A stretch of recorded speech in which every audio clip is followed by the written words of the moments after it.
Hi, my name is Laura. This is Brad, my associate. We're with WeBe Cleaners from Park City, Utah. And today we'd like to demonstrate to you how to clean the shower curtain liner. You'll need detergent, fabric softener, and a fabric sheet. As Brad is showing here, we have a couple of different hooks that you can use. This particular hook has a little bit of, you have to turn it just a little bit and then they come off. So we'll take off all of the shower curtain holders. And then we'll put the shower curtain aside. Some shower curtains you can wash, some you can't. This particular liner that we're using today is a cloth, kind of a fabric liner.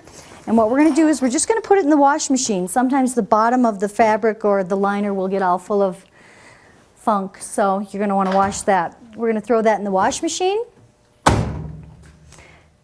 Now sometimes I like to mix it with other things, but you don't want to use too much detergent when you're cleaning the liner.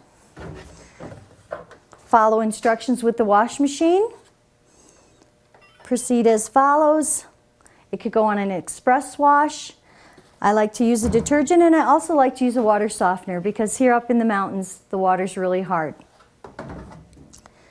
That is how you wash a liner.